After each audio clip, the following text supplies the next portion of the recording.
Hello and welcome to the first lecture of the course. We're going to start off very simply talking about compound interest. I'm sure all of you have seen compound interest in some way and somehow. I mean, if you put money in the bank, you've dealt with compound interest. But I'm still going to assume zero starting point, so we're going to start at the very, very beginning. Okay, so in general, let's say you make an investment at t equals 0. T equals 0 is going to be kind of a reference time. Then A of t throughout this course is going to be the amount in that investment, in that account, whatever you put your money in after t years. And this is called the accumulation function. This is telling you how this account, how this investment accumulates after t years. Okay, so the initial amount, of course, is how much is in the account when you make your initial investment. And here we're assuming you start off with nothing and you just make an initial investment. So that's going to be A of 0 rather, and like many other areas of study, we call that A naught, naught meaning there's a 0 for a subscript. All right. So the most important example of an accumulation function is compound interest. Okay. So we say that the account follows compound interest if the accumulation function is of this form. And in particular, here I is some positive number between, usually between 0 and 1. It could be negative. We'll see an example of that in a second. And if this is true for this I, we say that the account has an annual effective interest rate of I. Okay, and we'll do an example of this in a moment.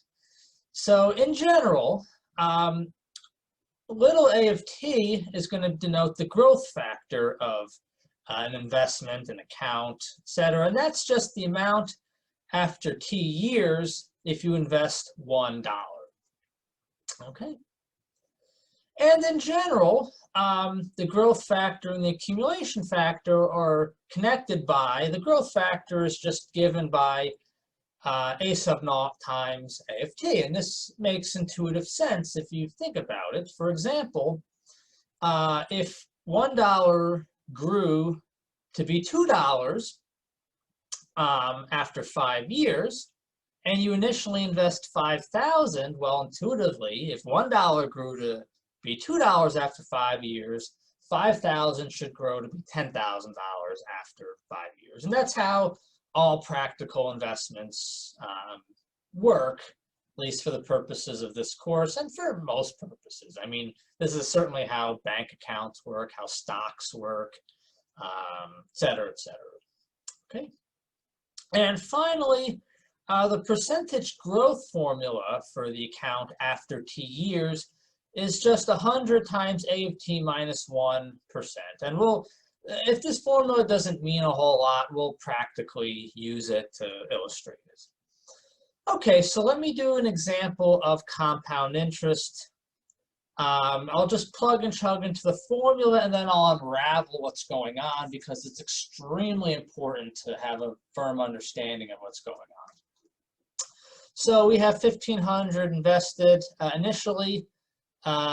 Effective annual interest rate is 1%. And I should mention, whenever I speak of an effective annual interest rate, implicitly we're dealing with compound interest. So unless otherwise stated.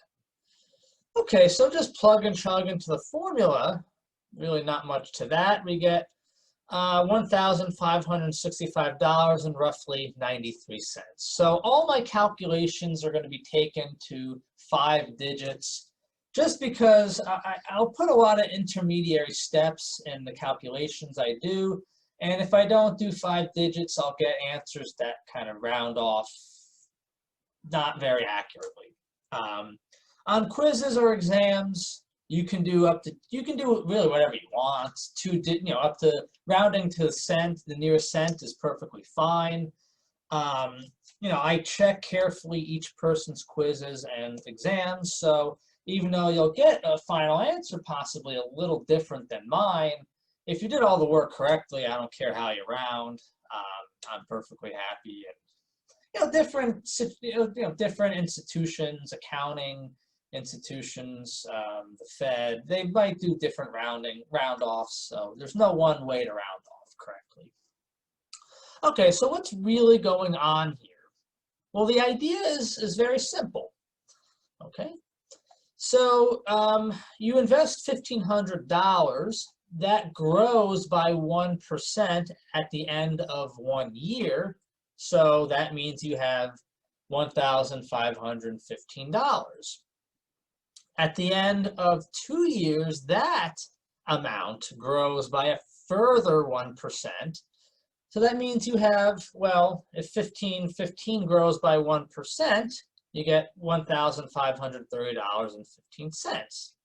And if you think about, that's just 1,500 times 1.01 squared. It's 1,500 times 1.01 times 1.01.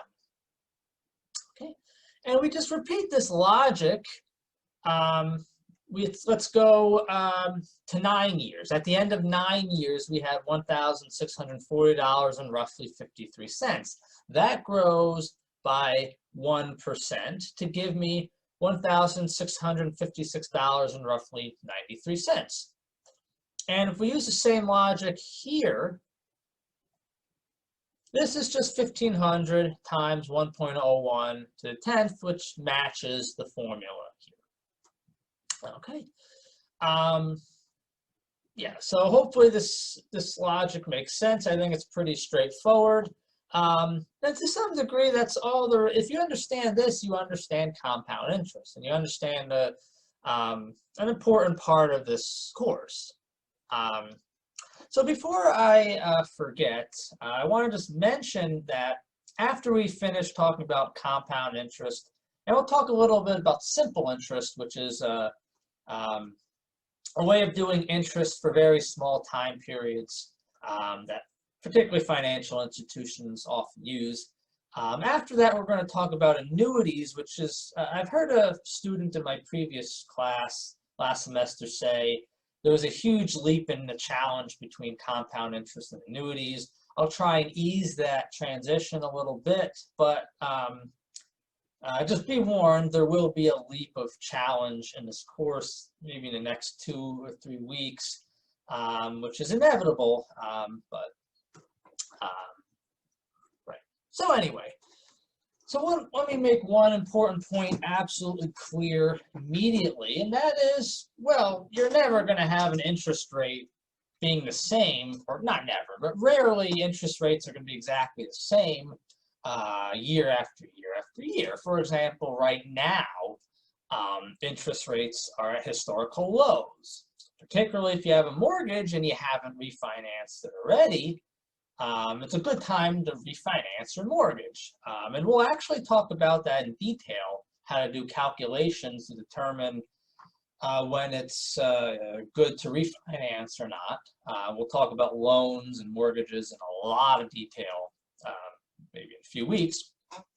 But anyway, the point is, interest rates change in time. That's just realistic.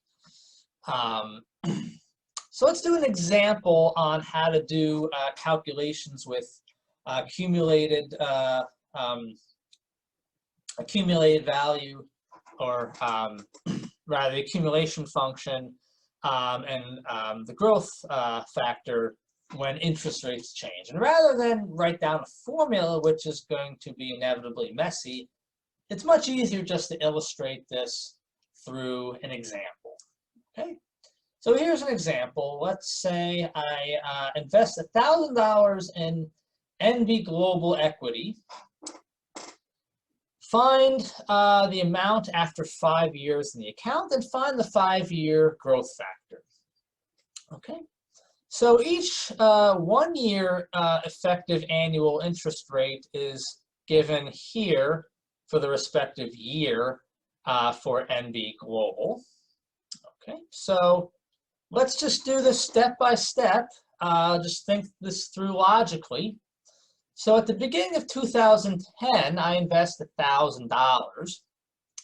The chart is saying that the investment grew by 2.88% in 2010. So logically, that means I have, well, if 1,000 grows by 2.8%, then I have $1,028.80. It's just 1,000 times 1 plus 0.0288. Okay, so I have $1,028.80 in my account. The account decreased by 5.30%. So I do the same thing. Instead of 1 plus 0.0288 for growing by 2.88%, I just really do the same thing. I just stick this number here. It's 1 plus minus 0.0530. I should mention, of course, it's 0.0288 because I'm converting this into a decimal, and it's minus 0.0530 because I'm converting this into a decimal. So anyway, this shrunk to $9.74 and roughly 27 cents because it decreased by 5.3%. We just repeat this logic. In 2012, $9.74 and roughly 27 cents grew by 14.14% in 2012 to give me $1,112 and roughly 4 cents. Do that for 2013, 2014, we get that A of 5, big A of 5, the amount in this account at the end of 2014 is $1,691 and roughly 51 cents. Okay. Now it's much easier to combine all this into one line, and you'll notice if I do all this into one line, what am I really doing? I'm just multiplying 1,000 by each year's respective growth factors, okay? And that makes sense. Why is each one of these each year's growth factor? Well, for example, if I invested $1 at the beginning of 2010 and it grew by 2.88%, then it makes sense that I would have $1 and roughly 3 cents, really $1.0288 is exactly how much I'll have. And the same thing is true for each other year, okay? And the same logic, instead of 1,000, I just use 1. The growth factor is going to be 1.69151. Alternatively, you could, of course, just divide this amount by 1,000 to get the same answer, okay?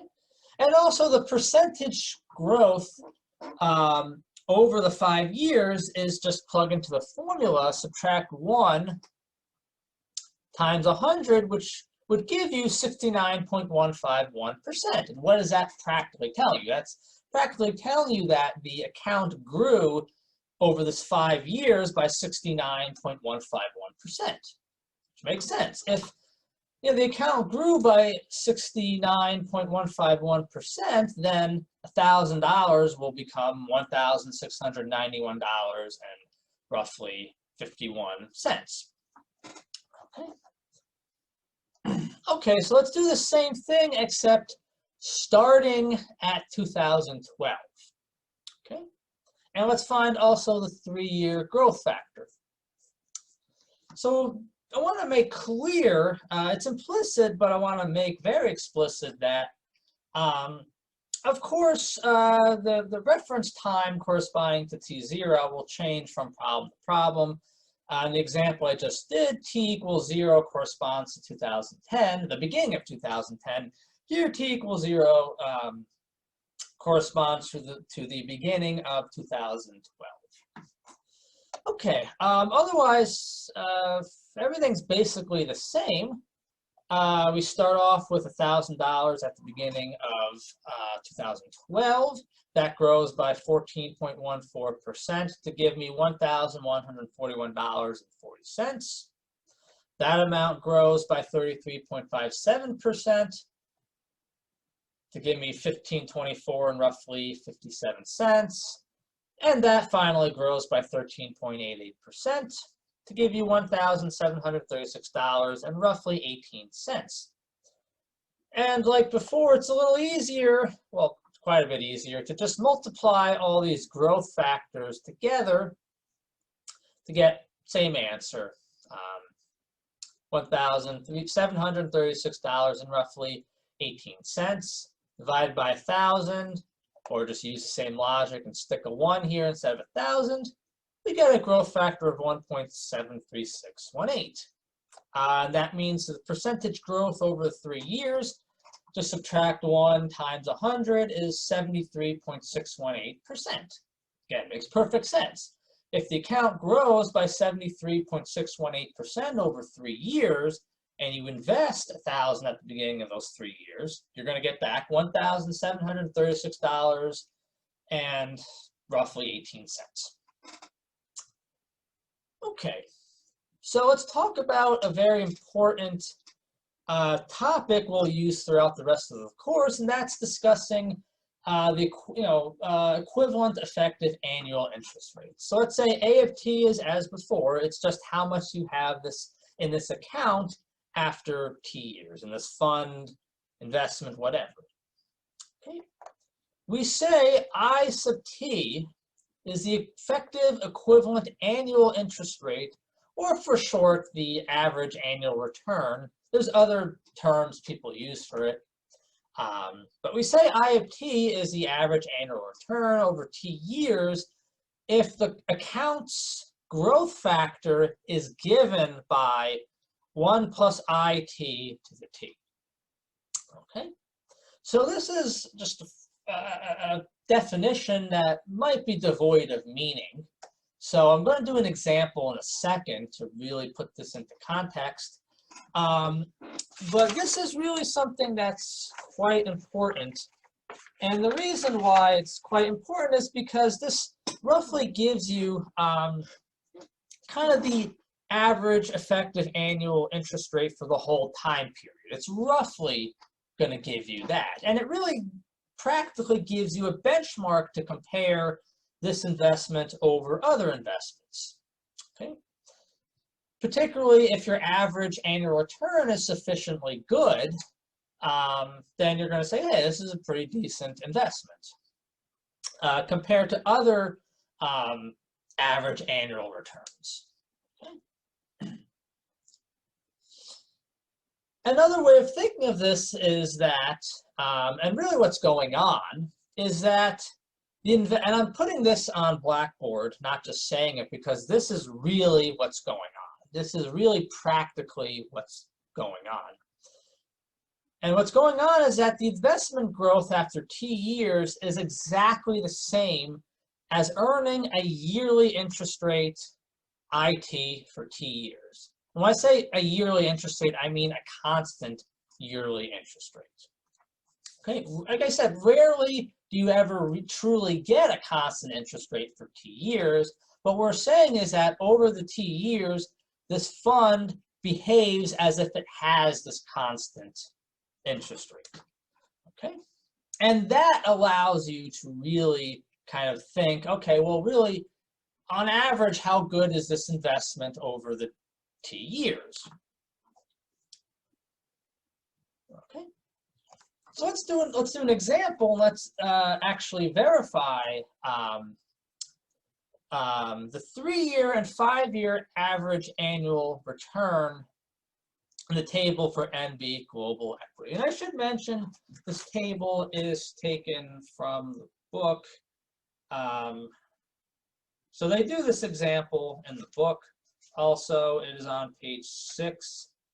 So it's right here if you're sorry about that, curious. But anyway. And yeah, as I mentioned, I'm roughly basing these notes, lecture notes and videos on Mathematics of Investment and Credit, 6th edition. very loosely, so you don't really need the book, but it's okay. Anyway, so right, so let me just go back to the big table here. So what you'll see here, and there's 1 year and 2 year, but particularly we're interested in the 3-year and 5-year average annual return, and using the definition we gave, let's verify the 3-year and 5-year average annual return for NV Global Equity. And I should mention, when they say 3-year, they mean beginning of 2012 to the end of 2014. 2-year means beginning of 2013, end of 2014. So from that perspective, it makes sense that the 1 year for NV Global Equity is just the 1 year interest rate for 2014. Okay? So as a good exercise for yourself, you should verify 23.33% is the average annual return for the time period beginning of 2013 to the end of 2014. Well, let's verify these two. Okay, so remember that the 5-year growth factor starting at the beginning of 2010 was just computed to be 1.69151. So all we're going to do to get the effective equivalent annual interest rate for the 5-year period from the beginning of 2010 to the end of 2014 is plug into the formula. Okay, so I'm just going to rewrite this. And remember, the formula is, well, by definition, this I5 here, the equivalent effective annual interest rate for the 5-year period, is this interest rate where if we compound it by 5 years, we get the 5-year growth factor. Okay, so of course all I do now is raise both sides, which I'll do in red, to the 1/5 power. Obviously this will undo the 1/5 here. Okay, so what will I get? 1.69151 to the 1/5 is 1 plus I5. So just subtract 1 to get I5. It's going to be 1.69151 to the 1/5 minus 1, and that is going to be 0.11085. Dump this into a calculator. Sorry, 11085, not 58.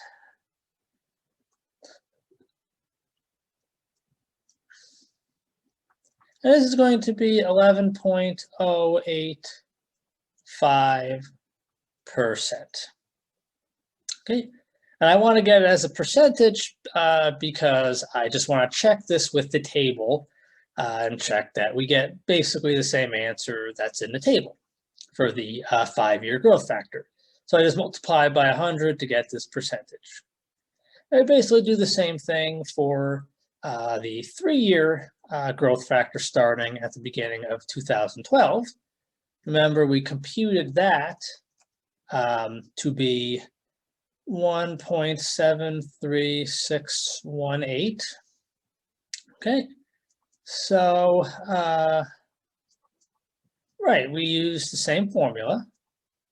By definition, the equivalent 3-year effective annual interest rate for this 3-year period, beginning of 2012 to the end of 2014, is this interest rate I3, where if I compound it by 3 years, I compound it 3 times, I get this growth factor, 1.73618. So same idea as before, just raise both sides to the 1/5 and subtract 1.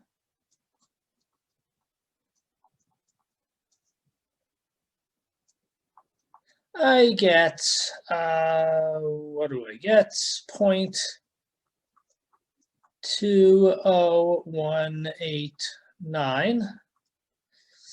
That a little neater.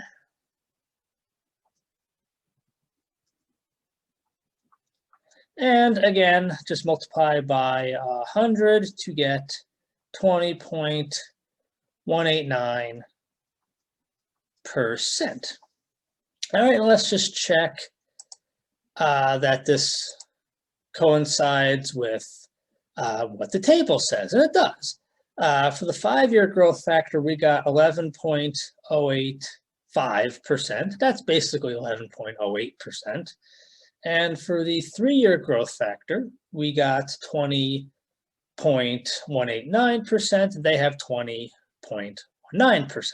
So yeah, so our calculations coincide with the table here. And again, remember when the table says average annual return, they mean rather the effective equivalent annual interest rate for the 5-year period beginning of 2010 and end of 2014, and respectively the 3-year period for the effective equivalent annual interest rate for the 3-year period, the beginning of 2012 to the end of 2014. Okay.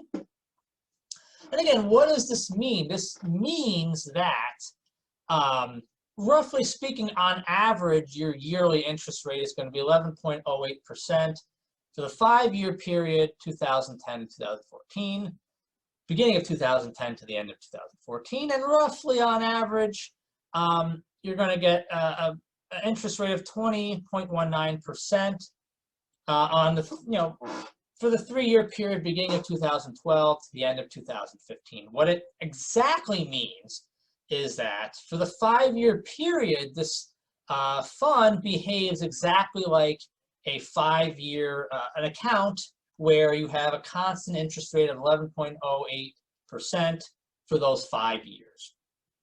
Same thing, this fund from 2012 to 2014 behaves exactly like a fund with a constant interest rate for that 3-year period of 20.19%. Okay. I should mention, if you actually do just find the average by the usual average formula, just add up the 5 interest rates, divide by 5, you're going to get an answer pretty close to 11.08%. I mean, it's not going to be exact, but it's going to be fairly close. And you add these 3 up, divide by 3, you're going to get an answer that's roughly somewhat close to 20.19%. But I do want to stress these are not literally the averages. So please do not take averages on your quizzes or exams. I will be a little bit harsh if you do that, because that means you don't really understand what's going on. What is going on exactly is, as I mentioned, this right here. That growth after, previous example, 3 years or 5 years, the same as earning, respectively, a yearly interest rate, whatever the average annual return was for 3 years or 5 years, in general for T years, whatever IT is. One comment about the effective equivalent annual interest rate is that equivalent, it's saying IT is the effective equivalent annual interest rate over T years. It's the same thing as saying, instead of the growth factor is given by 1 plus 1 IT to the T, it's the same thing as saying the accumulation function is A naught, your initial investment, 1 plus IT to the T. And the reason is very simple, because remember, the accumulation function is just A naught times A of T. In general, the amount of money you have in an investment after T years is your initial investment times how much $1 grew after T years. So you just take this and multiply by A naught, and saying this is equivalent to saying this right here. Okay, so saying the growth factor A sub T is 1 plus IT to the t is the same thing as saying the accumulation function is a naught 1 plus IT to the t. And it's just a little easier sometimes to work with the accumulation function. So you don't have to calculate the growth factor if you don't need to calculate it. Okay, so let's talk about different compounding periods. So there's obviously no reason why interest needs to be compounded yearly. You can compound it daily, weekly, monthly, bi-monthly, bi-yearly, et cetera, et cetera. So I'll try and stick to I for effective annual interest and use J for different compounding periods. Okay. So for example, let's say interest is compounded monthly at J equals 0.003 as a decimal, and that's for the first 6 months and 0.004 for the next 6 months. How much will 2,000 grow in a year? And what is the equivalent effective annual interest rate for the year? Okay, so let's find the equivalent effective annual interest rate for this 1 year period. All right, so after the first 6 months, well, how much do we have? Well, we start off with 2,000, and well, that earns 6 months of interest. So we compound 0.3% 6 times. So it's 1 plus 0.003 to the 6. And that times 2,000 is 2,036, 27,108. Okay. Okay, so we do this for 6 more months.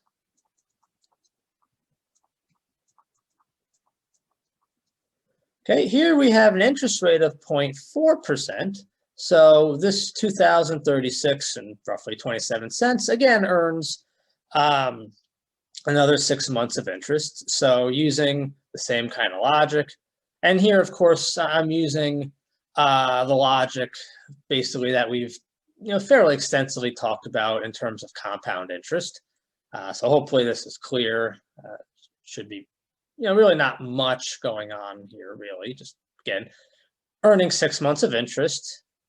So you compound 0.3% 6 times.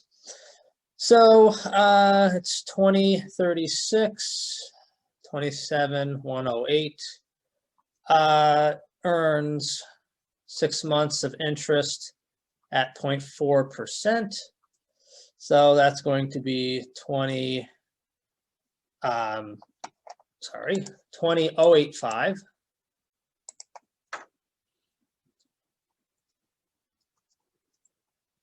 .63291. Okay, so yeah, now we just use our formula. So here this is a naught. Here this is t equals 1 here. Okay, we have a 1 year period, so this is a 1. So our formula is a1 2085.63291 equals a naught 2,000 1 plus I1 to the 1. Right, so really raising something to the 1 doesn't do anything. So just get rid of that. Okay, so just divide by 2,000 and subtract 1. We get that the equivalent effective annual interest rate is 0.04282. And practically, I think most people like to think in terms of percentages, so it's roughly, well, it's 4.282%.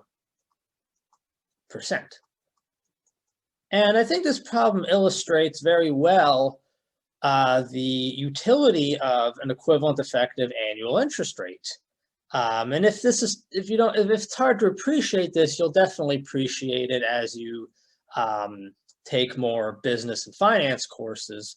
So me personally, 0.3% monthly interest doesn't have a whole lot of meaning. I don't know if that's good or if that's anemic growth. Whereas I can take this 4.282% annual growth and I can think, well, okay, that's not too bad. To me, that doesn't look all that bad. So the point is that this kind of, if we convert everything to an equivalent effective annual interest rate, we have a good benchmark on whether this investment gives us good growth or not, versus interest rates that, because we're not familiar with them, we don't really deal with monthly interest rates too often. It's really somewhat devoid of much meaning.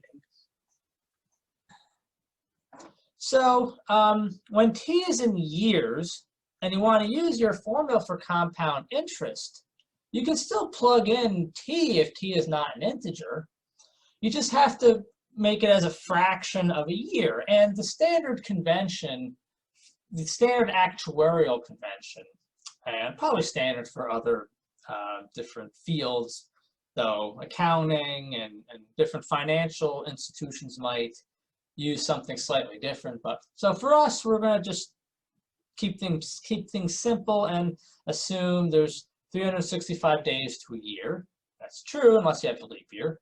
52 weeks to a year and 12 months to a year. Okay. So with this perspective, in the previous example, find the equivalent effective annual interest rate for the second 6 months. And before I say anything else, I should maybe make clear that in this formula, t has to be in years. Okay. It doesn't make sense for t to be in anything else other than years. Okay, so let's find the equivalent effective annual interest rate for the half-year period. Okay, so it's probably easiest to just use the formula involving the the growth factor. So if we really wanted to, we could use the other formula with A naught being the amount of money in this account starting at the second 6 month period, which was, we computed to be $2,036 and roughly 21 cents. But still is just, I think, a lot easier. It's just a little quicker to just use growth factors. Okay, so let's compute the growth factor for the second 6 month period. So t is in years, so 6 months is 1/2. Okay, so by definition, this is, so I should say sometimes I'll try to consistently write my ones like this. Sometimes I'll write it just like this, like I did before, but yeah, I really should be a little consistent. But anyway, maybe I'll just draw it with a bar.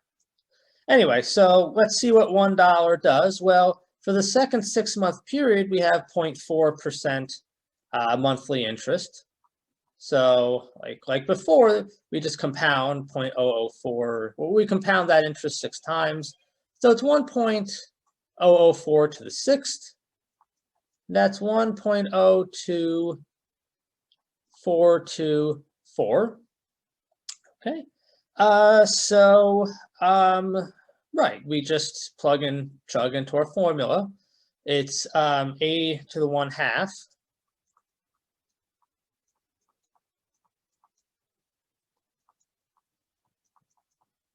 Okay, and the formula is just like before,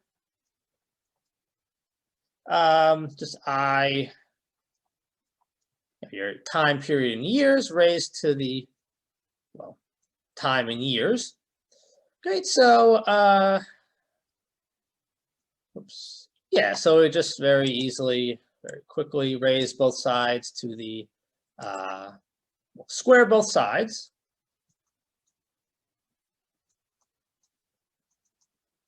So in the future, I won't go into this much detail on solving simple equations like this, but anyway, yeah, so you square both sides and then you subtract 1. What are you going to get? Well, you'll just get I to the 1/2. So I should say you square both sides.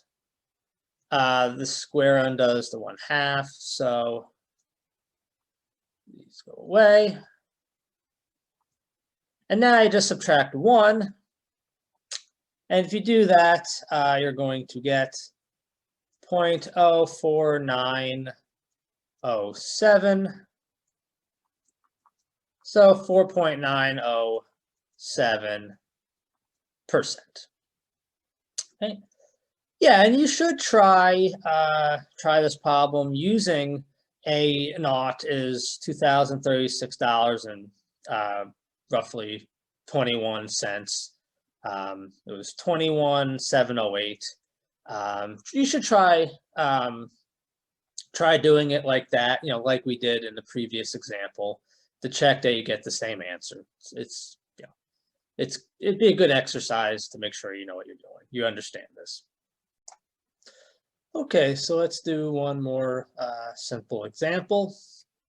Let's suppose that I have the annual interest rate is 3% and $6,000 is deposited into this account.